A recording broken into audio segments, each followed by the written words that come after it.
Hi అండి, నేను లక్ష్మి. ఈరోజు ప్రోమో గురించి మాట్లాడుకుందాము.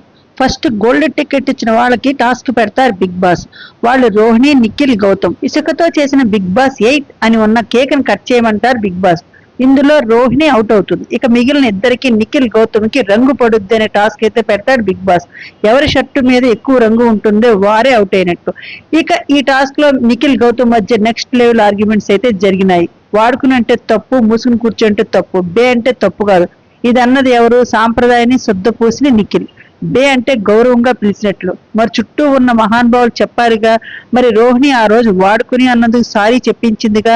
నెక్స్ట్ ఇంకొక మాట అన్నాడు, నాకు దెబ్బ తగిలింది, ఇష్టం వచ్చినట్లు పడేసావంటాడు నిఖిల్ చిన్నపిల్లాడిలాగా. ఇలాంటి టాస్క్లు ఆడేటప్పుడు దెబ్బలు తగులితే నిఖిల్ కి తెలియనంత శుద్ధ పూస. నిఖిల్ కూడా బోయపాటి సినిమాలో లాగినట్లుగా గౌతమ్ ఈడ్చుకెళ్లాడుగా.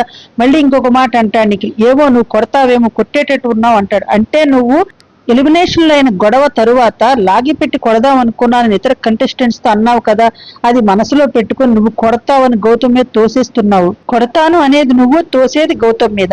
పోస్ట్ వెనకేసుకొస్తే పరిస్థితి ఇలాగే ఉంటుంది. ఇతను లాగి పడేసినట్లు, ఇతను తోసినట్లు ఎవరూ చేయలేరు. పానిపట్టు యుద్ధంలో బస్తాల టాస్క్ లో, బ్యాటరీ ఛార్జింగ్ టాస్క్ లో మణికంఠని, తేజని, గౌతమ్ని ఎంత లాగి పడేశాడు. పానిపట్టు టాస్క్ లో ఇద్దరు ఆడవాళ్ళను కూడా చూడకుండా లాగి పడేసింది ఎవరు? తాను ఓడిపోతానంటే చాలు ఇతరులపై ఎగబడిపోతాడు నిఖిల్. ఇక ఈ వారం కొడుకు మ్యారేజ్ హడావుడిలో ఉండి స్క్రిప్ట్ చదవకుండానే డైరెక్ట్ గా స్టేజ్ ఎక్కేస్తాడు హోస్ట్. ఇక రాంగ్ రైట్ గా, రైట్ రాంగ్ గా పోర్ట్రే చేస్తారు. ఎప్పుడూ చూసేదిగా. మన జనాలు పిచ్చివాళ్ళు అయినంత కాలం ఇంతే మరి. అసలు గౌతమ్ లాంటి కంటెస్టెంట్ స్టార్టింగ్ లోనే ఉంటే నిఖిల్ కి ఇంత హెడ్ వెయిట్ ఉండేది కాదు. ఇక నైట్ ఎపిసోడ్ లో అంతా లేపేసి నిఖిల్ కి సారీ చెప్పినా చెప్పిస్తారు. ఏమో బిగ్ బాస్ మాయాజాలం. ఇక్కడ హోస్ట్ రేపు నిఖిల్ దే రైట్, నీదంతా రాంగ్, నిఖిల్ బే అన్నా దాన్ని కాంప్లిమెంట్ లా స్వీకరించాలి, పాపం చిన్నవాడు కొడతావని భయపడి ఉంటాడని చెప్తారు హోస్ట్. ఇది తప్పని ఓట్స్ ద్వారా తెలియచేయండి.